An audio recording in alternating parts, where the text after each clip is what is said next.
You're listening to an Anazao Ministries podcast.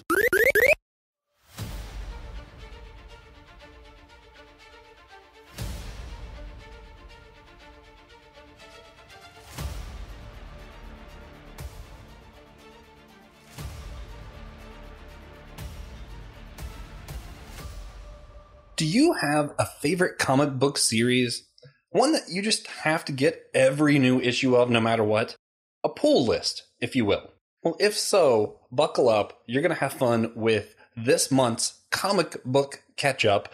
We're talking about our regular pull list. What do we pick up every time it releases? What do we get?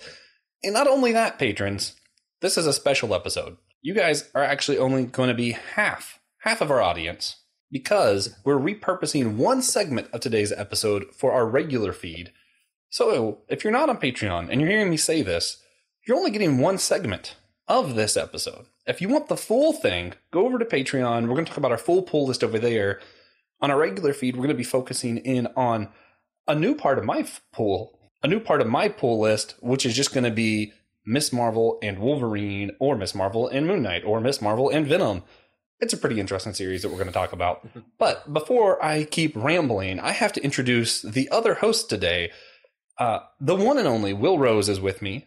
He's the pastor of Holy Trinity Lutheran Church in Chapel Hill, and he's brought on a special guest because we haven't done a comic book catch-up in like 6 weeks, so we feel like we need to go all out this time. Pastor Will, would you care to introduce your guest today? Yeah, hello, everyone. Yes, it's good to be back. It's been a long summer. It's been a long time since being on the airwaves of systematic ecology and doing comic book catch-up, but glad to be back and glad to get into the swing of things. And I'm super excited, super stoked to introduce a friend of mine. He's new to systematic ecology, but not new to me. And he's new to Joshua, but this is Kevin Schaefer. And Kevin and I met a few years back at North Carolina Comic-Con here in the Triangle area of Durham, Raleigh, Cary. And we share the same comic book store, Ultimate Comics.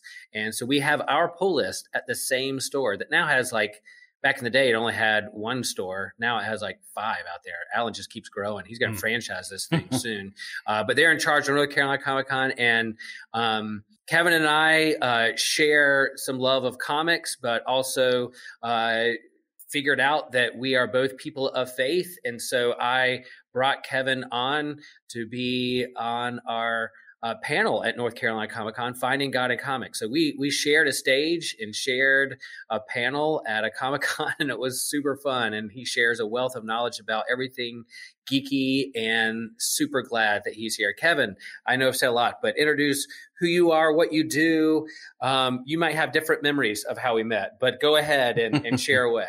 Oh, no, thank you. And it was definitely through the whole NC Comic-Con scene. And I just want to say, it feels like an eternity since the last one. I actually just went to my first con since the pandemic about a month ago. I went to GalaxyCon in Raleigh, which that was a blast. And I got to meet Kevin Smith there. Had a really good time. Nice. But I do miss the days of like pre-pandemic NC Comic-Con. But yeah, I'm here in Cary, North Carolina. On the comic side of things, I co-host a podcast called The Wednesday Lounge with my friend Harrison Stewart, who also used to work at Ultimate Comics. So again, the whole like geek side of like I'm connected with all of that community through Ultimate Comics and NC Comic-Con. So we host that show. We haven't been recording regularly in a little while, but you can still check out our archives, and we'll hopefully get back to a more regular schedule soon enough. But by day, I work in the rare disease sector. I work for a media company that focuses on rare diseases and disabilities. And so I do get to do a lot of writing and podcasting through that, in addition to management. But on the comics creative side of things, yeah, podcasting, writing. My only published comic is a short story in an anthology from a few years ago, but been writing scripts and submitting stuff ever since then. And through the Wednesday Lounge, Harrison and I are kind of working on a project right now. There's not much to say about it at this point because it'll be a while before we get it on Kickstarter, but it's meant to be a short anthology of stories we've created and worked with some great artists on. So, anyone who's ventured into the world of actually making comics knows that it takes a very long time. Mm. But it's a fun thing. I'm working on a story for that right now. That's awesome. I have a friend Yeah. that I'm pondering creating a comic and thinking about Kickstarter. So me and you may off air grab a coffee to talk about the Kickstarter process and crowdsourcing and crowdfunding to help people support us in what we want to do. But yeah, it takes a lot of work. So as we start talking about comics, we start talking about our favorite comics. Man, it's not lost on me that there's a whole host of names on the whole page of creators, like 10 names of editors and inkers and colors. And it takes a lot of work just to create like a 22-page comic. A lot of people are involved in those things. So whether we like a certain comic or not, don't feel like they're going a direction we want with our favorite heroes, know that they are working their butts off when it comes to just producing a 22-page simple, quote unquote, comic book. Yeah. I admire the creative process. Unlike my fellow two hosts for this, I have no desire to make my own comic in any sort. I purely want to read them and consume them. I am consumer only, and then I will get on here and talk about them. So if you guys make something great or something terrible, we'll get you to fund it. Then you don't have to I'm create also broke. it. You get okay. I'm the worst of all worlds. You need consumers and fans to keep it all going. So that's essential. Yeah. I'm just, everyone's least favorite fan, the broke kind, but it is fine. They still get my money somehow. I don't even get my money, but Tom Taylor's been getting a lot of my money lately, man. Yeah, there you go. Oh man, brilliant. And with that being said, that's a great segue because he writes 2 of my current pull list. We're going to jump into the meat of this one. So this is where we're going to transition into a segment that we're going to use for an episode on the main feed of Systematic Geekology. So buckle up, guys. Hello, main feed. If you are listening to this and just this, that means you're not a patron yet. You should be. Go over to patreon.com /Systematic Geekology. You can hear this full episode. But if you don't have $1 to spare a month, you can hear us do this segment still. We're going to be talking about, I mentioned it as part of my pull list earlier in this episode that you might have missed, that I'm really into Ms. Marvel. And right now, Ms. Marvel is doing a Ms. Marvel and series. So there was Ms. Marvel and Wolverine, Ms. Marvel and, as of recording this, Ms. Marvel and Moon Knight is out, Ms. Marvel and Venom is not yet out. There's going to be a few others. All issue 1s, which kind of stinks for me because I collect all issue 1 that Ms. Marvel is on. And the variant covers, which means they're just stealing my money. This was just a setup to take my money. But that's okay. Guys, this is Systematic Geekology. I am Joshua Knoll, one of the biggest Ms. Marvel geeks out there. I am joined by Will Rose, who's already introduced our other special guest, Kevin Schaefer. And we are now back with you all. Everyone's on the same page. We got patrons. We got regular listeners. We're all here to discuss Ms. Marvel and Wolverine. Issue 1 of all of the issue 1s. It's a little confusing how they did that. This is the beginning of an ongoing story of a bunch of issue 1s. Yeah, and I'll share Joshua. See, we talked about our pull lists and how do we get sucked in, our kind of gateways into our favorite stories and how we buy comics and comics, like any industry, economic, they're just trying to make money. So they find ways to get you and they lure you in with and they know that sales for people that collect things, number 1 issues are the most sold comic books that are out there. So if you look on the comic book shelf and you see issue number 1, they're going to gravitate towards that because it's not only a new story, a new creative team, but hey, maybe one day it's going to be worth $1,000. I'm going to put my kids into college if I buy this book, and it's rare.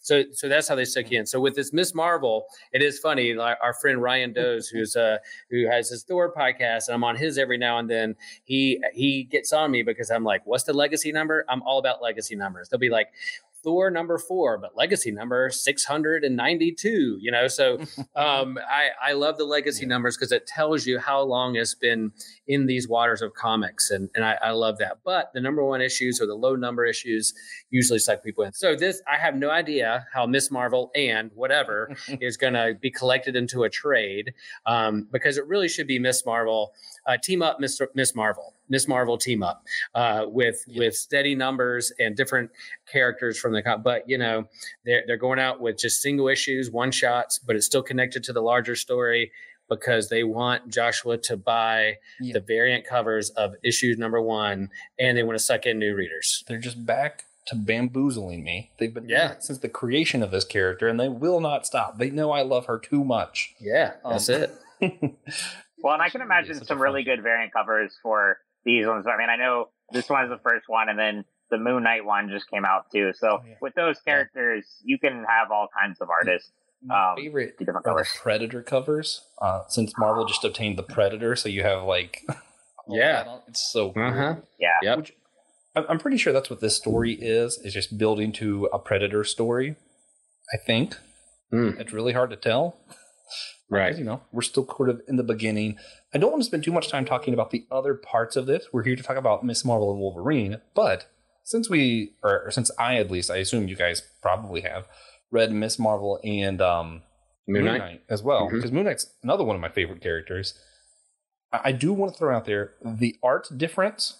That was phenomenal. The fact that I feel like Miss Marvel and Wolverine, I don't read a lot of X-Men comics, but that felt like Miss Marvel entering the X-Men world to me. What I read enough Moon Knight that the way that they did the art for it, it really did feel like Miss Marvel is in a Moon Knight comic rather than it's a Miss Marvel comic with Moon Knight in it, if that makes sense. And what I feel like Marvel does a good job. I don't know if DC does as good a job of this, but if they have a new character on their streaming service or makes a movie, they're going to make this kind of continuity between the comics and the graphic novels, and they're going to promote. So perhaps you like the Miss Marvel TV show, and that's your first introduction to the character. You're going to walk into the comic store, I want Marvel. Boom, there you see her on the cover with Wolverine. I think I know who that character is. Oh, there's a Moon Knight TV show too. Here she's teamed up with a Moon Knight thing. Oh, Venom's popular. That has a couple of movies, so why not team her up with him too? And so that she's walking through these universes to introduce to you these characters that hopefully that will be your favorite story, and then you'll come back in and you'll get a pull list and you'll put a part of your pull list, and then you'll discover the other variant covers and the other creative teams, and they'll just take $50 a week from you in the comic book store or something like that. Oh, they're very in sync there. I will say with DC, I mean, I love the DC universe, but I mean, I don't even want to get into all the Warner Media HBO drama right now, but suffice it to say, they do not have that same kind of parallel there where if like a new movie comes out, like I don't think there's going to be, a big Black Adam comic on the stands when October arrives, but that's a shame. I mean, I could be wrong. Sometimes they do, but they just launched one. They did launch one, and I read the first couple. It was pretty good. Okay. Yeah, they did. Okay. They did. They did it right that time. Okay, so they might be moving to that more now, and I mean that would be cool because I do like it, even when the stories aren't always consistent. In terms of quality, like I do like when they have, like you said, Will, when they have a comic there to parallel the timing of the movie or a TV show, it does hopefully entice new readers to pick up something else and get them into comic shops. Oh, yeah. It's interesting because the comics and the show diverge a lot on Miss Marvel's power set and background. Yeah. So it was kind of cool that they started this off, which I think this speaks to what Will's talking about, the intentionality of what they're doing, showing Miss Marvel with the X-Men. Yes, in the comics, she's not a mutant, but in the show, she is a mutant. So they're preparing us to make that association, Miss Marvel and X-Men.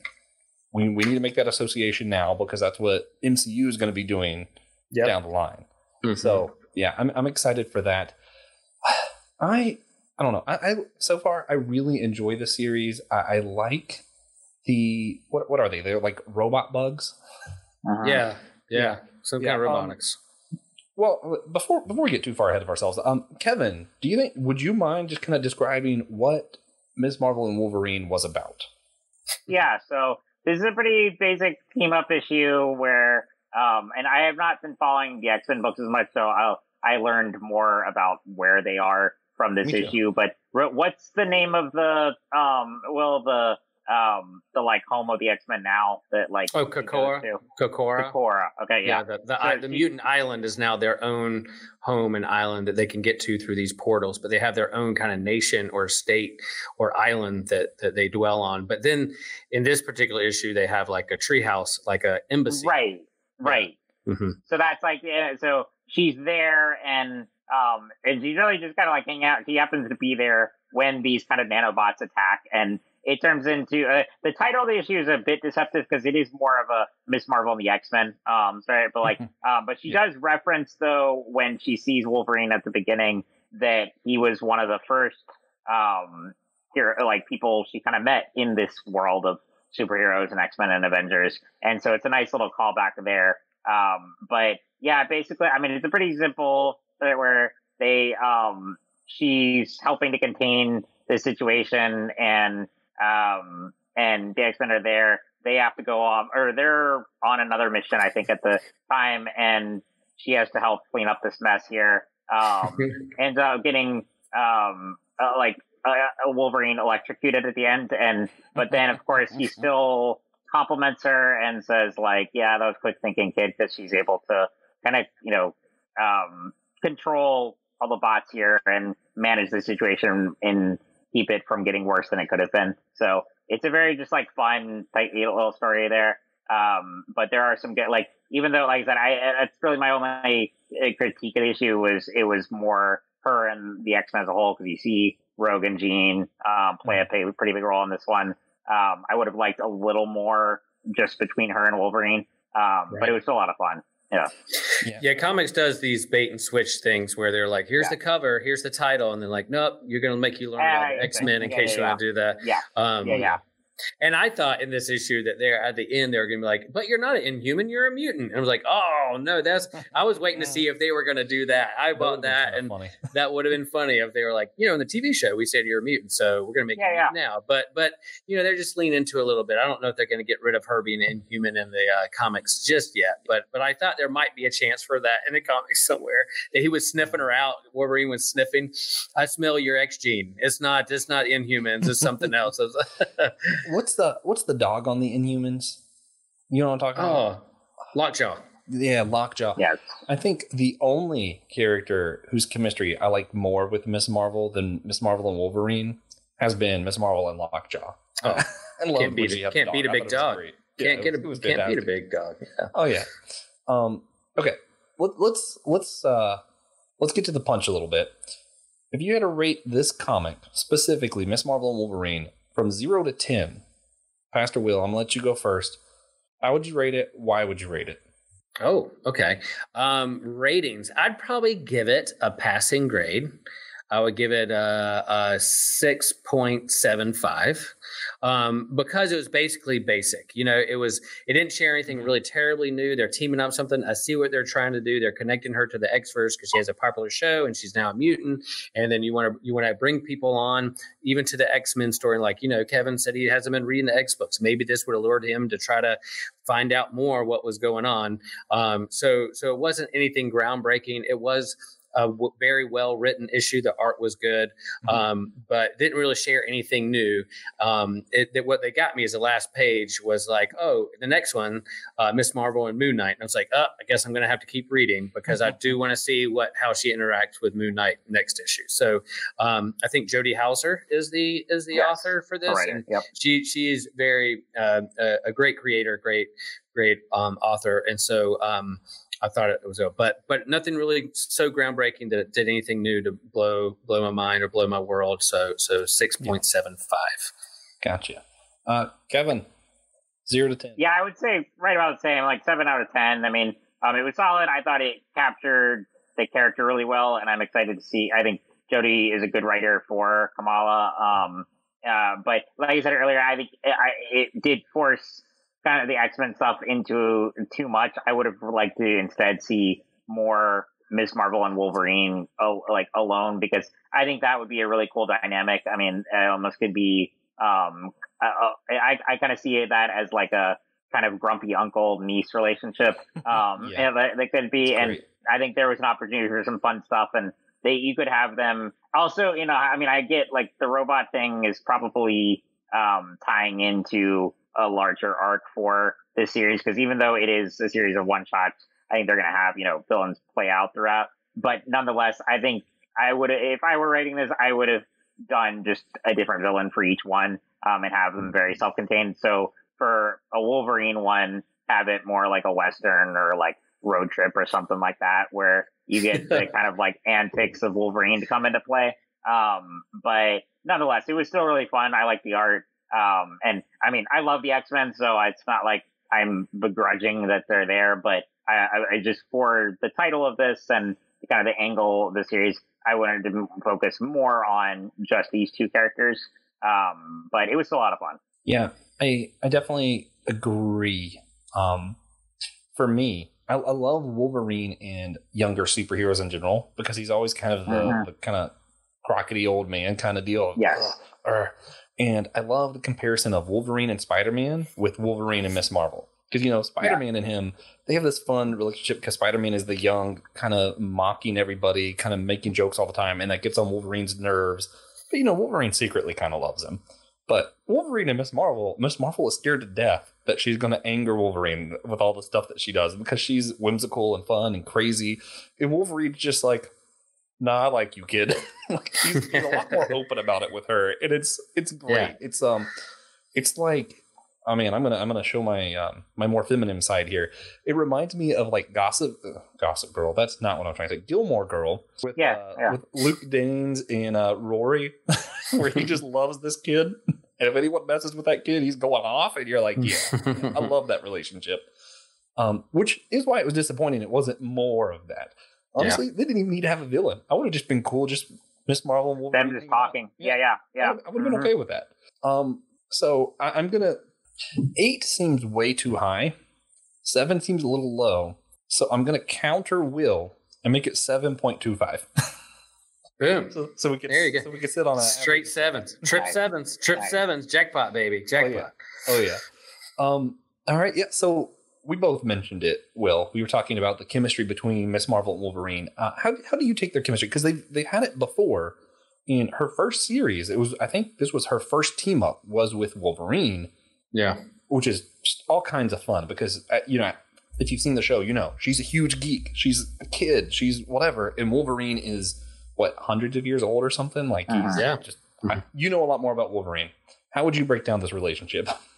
Yeah, I think it's good. It's natural. It's there. Wolverine has been in this position before because he's mentored and hung out with like Kitty Pryde is somebody that he took on way back in the day, and then Jubilee is one, and then recently a kind of a newer X character called Armor, which I love to death. I wish they'd use her more. She's an Asian superhero who like takes on like her kind of family ancestry, and it creates like armor force field around her. Is really cool. And so Wolverine put her under his wing, and so it makes sense that Miss Marvel the same. She's young, she's a teenager, needs a veteran to kind of bring in and give her an edge or bring her along and mentor. So I think those elements were there, and perhaps they'll keep doing it. Who knows? They might.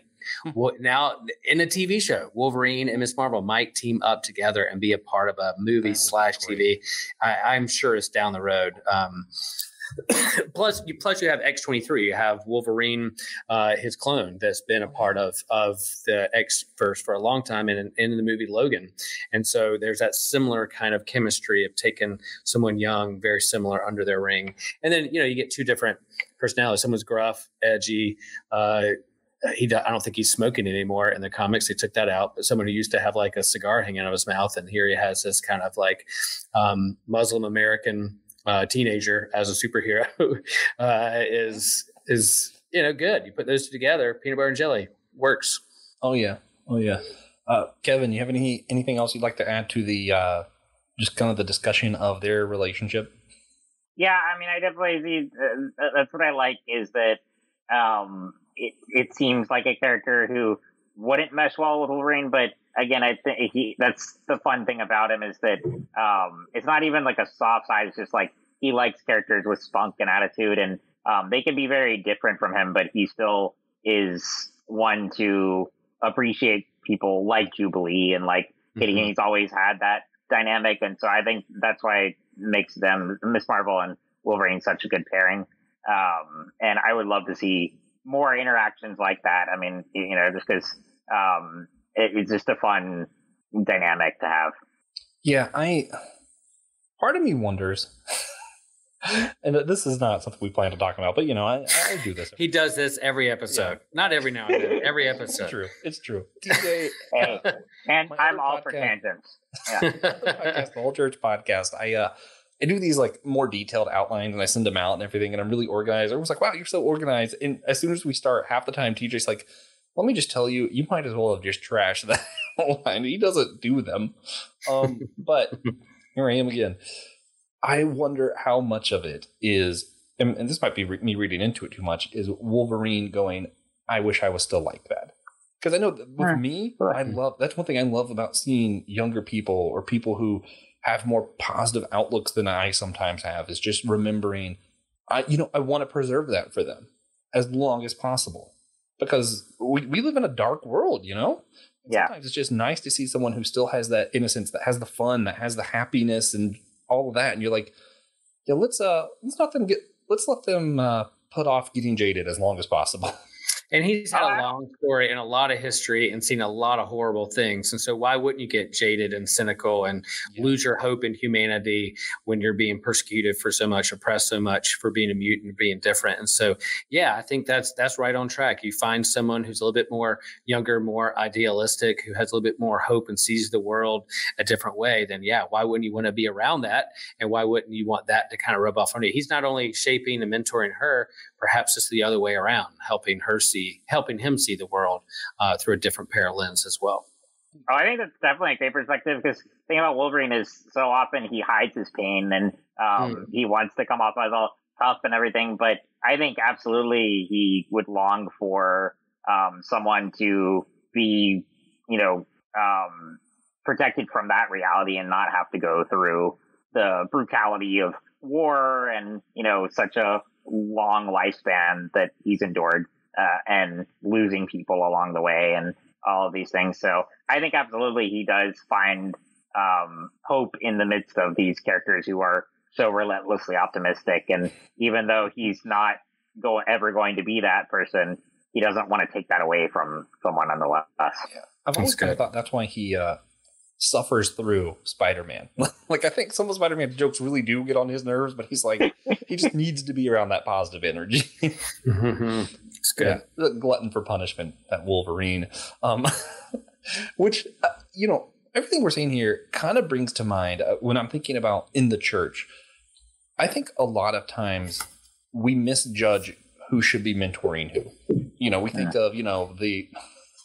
Not to pick on Pastor Will, but we think of the Pastor Wills, the wise, happier, the soon-to-be 50-year-old, guy. And I feel like sometimes we forget that there's also these Wolverines out there that might seem a little harder around the edges, that in a way are going to be more protective, might even be just as good or better mentors than even Pastor Will. Oh boy, yeah, and that'd be tough, but I mean, it's possible. So I don't know. What do you guys think that we occasionally misjudge who should be mentoring or misjudge where discipleship needs to be taking place? Pastor Will. I think it's really important. I mean, someone who pastors a church of all ages, from 1 month old to a member who's 103, I think it's really important to have multi-generational events and opportunities for that, so that you can learn from one another, to ask conversations. What was it like in your day? What's it like now? What pressures are you feeling? And then you find out that everybody's wrestling with the same anxieties, same fears, and same questions in life, but we're just coming at it from a different angle.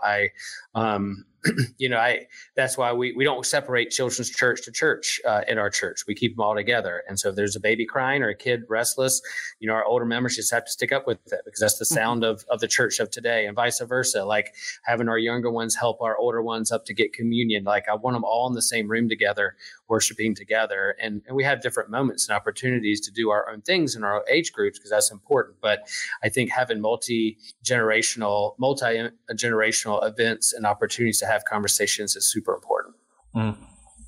Kevin, do you have anything you'd like to add to that?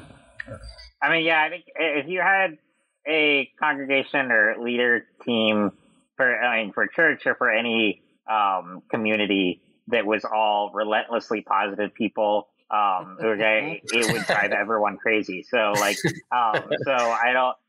think absolutely we're meant to have different gifts, different outlooks, and different perspectives that we bring to the table. So that's why, the person who looks grumpier maybe, or just like more jaded, actually you can learn a lot from, and they may not be as like they may not be that kind of, as jaded as you might anticipate. They just have a different appearance, a different composure than other people, but they actually have a lot of wisdom to offer. Yeah, man, you both kind of opened up some cans of worms there.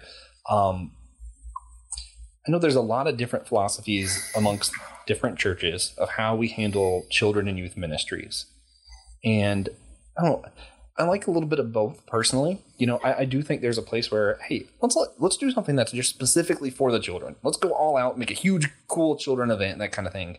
Yeah. But I also do think we malnourish children's spirits when we never allow them to be part of the regular service, when we don't treat it like real ministry, that kind of thing. Right. When we have the setup of youth have someone slightly older than them as the youth pastor, and then he answers to a slightly older pastor, and then, you know what I mean? Like that discipleship doesn't always look like that. So I do think that's a really interesting aspect, and having all the church together for your main services. And I'm not saying every church has to do it that way, but I do think it's important that we include all ages together sometimes. Because sometimes you might find that a young child even maybe lost their grandparent, and what they desperately need right now is an older woman of the church to come in their life. You don't know what's going on in people's lives. So it's important to create the opportunities for those kind of relationships to form. But then talking about the way things look, and this is going to be, I am like the opposite of Wolverine. I have gone through my own stuff, my own crap, and I probably am a little jaded, but rather than showing it by being kind of a dark and grungy kind of thing, I just constantly make jokes. I act like Spider-Man to cope with my Wolverine-ness. But the problem with that, especially being someone with ADHD, oftentimes my energy and my, inability to pay attention all the time comes off as I'm immature. And sometimes people will go, well, we don't want him mentoring. I mean, I don't think they would ever say that to me, but they're not going to pair me up thinking that I have the ability to sit down and really pour into someone and do that wise kind of moments. And the only reason I say that, I know this because I've had those moments with youth, and pastors have been like, I didn't know that side of you existed. And I'm like, yeah, he's here all the time. I just have to cope by making these jokes. Also, I'm ADHD and I can't pay attention, so I might as well joke about that too. And I don't know. I feel like it's important that we point out your expectations aren't always going to be what discipleship looks like.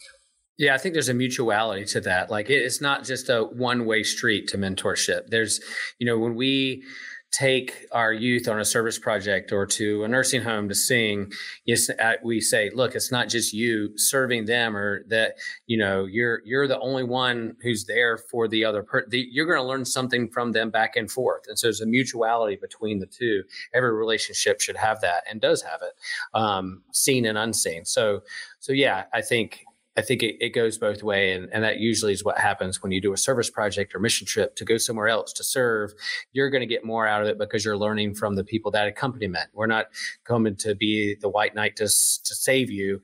I want to hear your story. I want to, so that your story can affect my story and my story affect yours. Yeah. There's actually a geek parallel I have to this, of like in the first season of Young Justice, when they're the teenage superhero team that Batman and all of them are overseeing. And I mean, I love Batman, but he's also can be the worst mentor in many ways, because he always over that's, I think, a big difference between Batman and Wolverine. Wolverine is not the kind of coddles the and restricts the younger superheroes. He's putting them with the fight alongside him. Batman is a lot more protective, and sometimes to a fault. And in Young Justice, you see that where Roy Harper just goes off and is like, I'm done with this kid stuff, and wants to be, his own hero. And that's why, you were mentioning Titans earlier. Titans is like the edgier, version of Teen Titans. And I actually enjoyed a lot. I've been with that show since the beginning when it was still on DC Universe. So I have even with its huge divergences from the comic and, up and downs in terms of quality, I have kind of a special place in my heart for it, because it was the first DC Universe show. But yeah, I think you see this a lot in Dynamics of Superheroes with the older ones. You see the difference between the ones who are no, those kids are just as important and have much to bring to the table as we do. And then the ones who are let's keep them in their place. Yeah. And that definitely plays out in the church and in plenty of other areas in our world. Yeah, and that brings up another important part of discipling that I think is just important since you mentioned it. We aren't supposed to be hovering over people. I love Wolverine fights alongside them. They learn together. You brought up earlier, Wolverine learns from Miss Marvel too, that have that positive attitude. He needs that. And when you see, especially if you watch Titans, for me, you see where Batman's more coddling, more overprotectiveness actually causes his followers, so to speak, to kind of fall away. Yeah. They get so they feel so isolated that they, react against that. And I think it's actually ends up being more for the negative, especially if you look at Jason Todd's story. Man.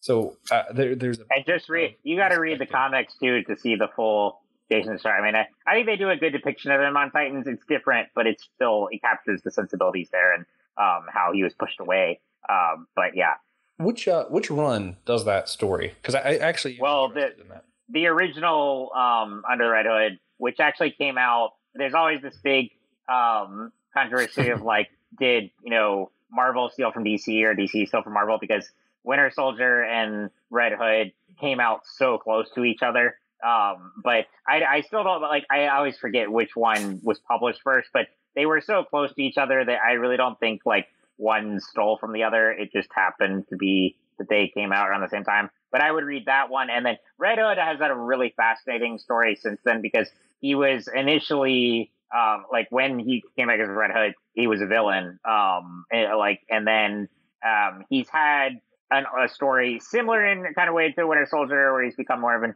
anti-hero.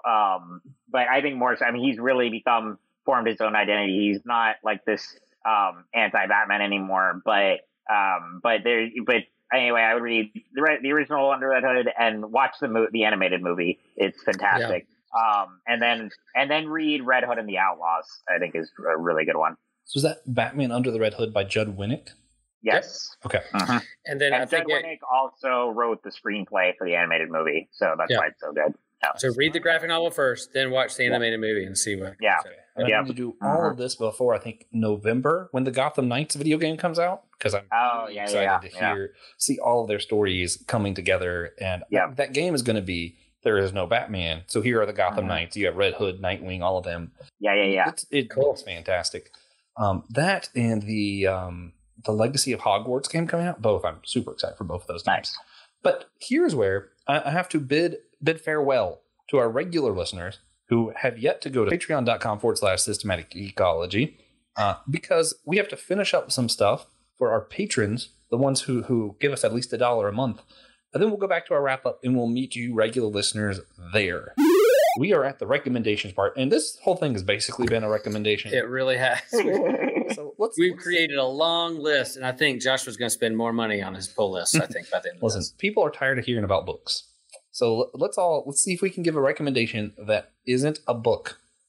Oh, we got to do a challenge round for the comic book catch up. I now have to change my whole list. I'll go for it. I'll share this. I was thinking about this today. Our family has been watching a masterpiece BBC show called The Durrells. Don't know if you've heard of it, but it's about a family, a single mother who moved from England to the Greek island of Corfu, Corfu, Corfu. So they moved from England to Greece in a Greek isle, and it's just a very wholesome family story. There's shenanigans, but all different personalities. My girls love it. We were watching together, and then they moved off to college, and now we FaceTime each other to watch an episode at the end of the day sometimes. So super fun, lighthearted, but very well written story TV show. And you can get that on Amazon Prime if you don't get the Masterpiece BBC app or whatever. All right. I have one that is, you can find it in some comic book stores, but it's not a book. It's a game. One Night Ultimate Werewolf. It's a lot of fun. It's sort of like the old Mafia game. Everybody's kind of assigned a role. You're told to close your eyes. One person wakes up, the werewolves will attack somebody. Another person wakes up and they're able to see one other person's card. One person could be the drunk, and they just randomly switch cards without looking with somebody. And at the end, all of the people are trying to guess who the werewolves are. The werewolves are trying to throw everybody off their scent.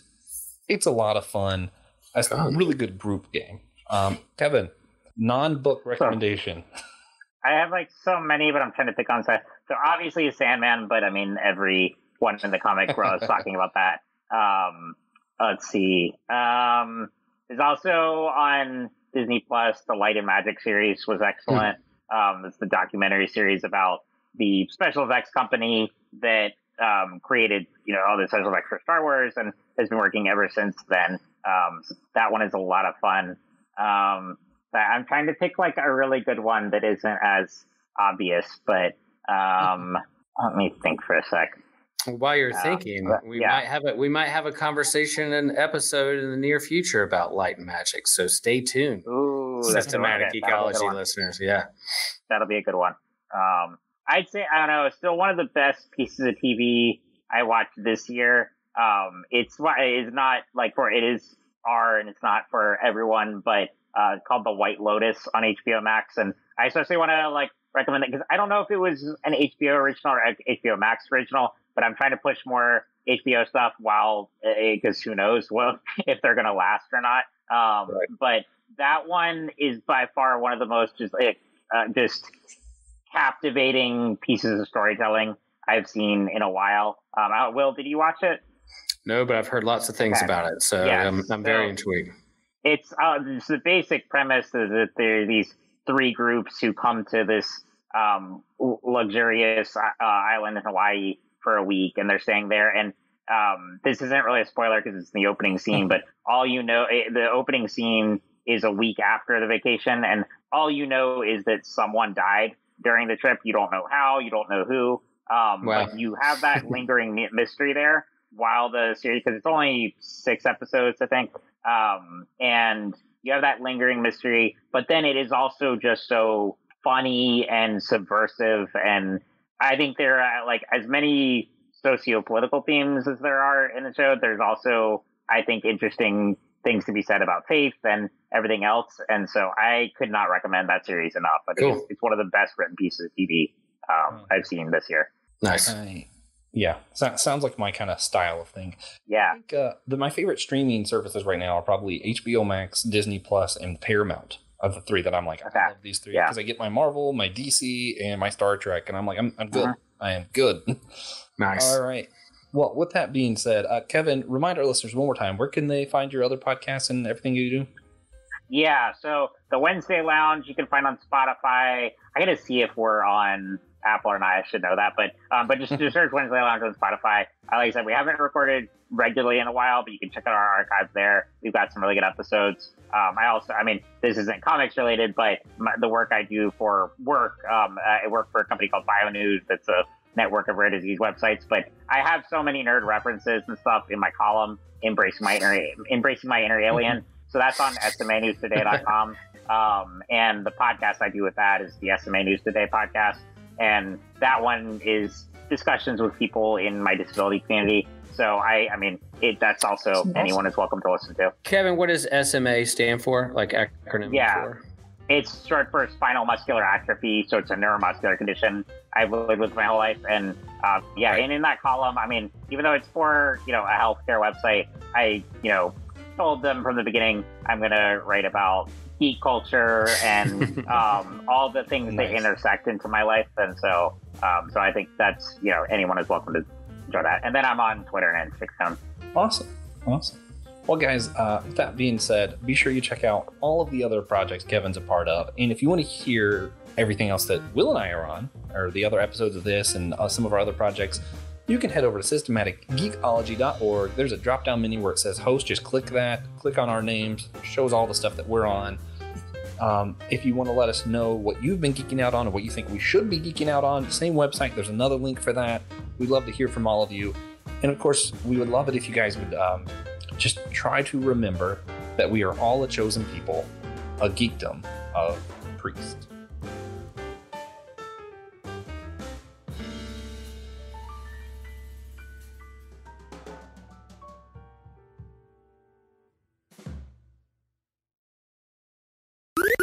This was an Anazao Ministries podcast. If you enjoyed this show and would like to learn more about our network, be sure to check out the Anazao Ministries Podcast Network.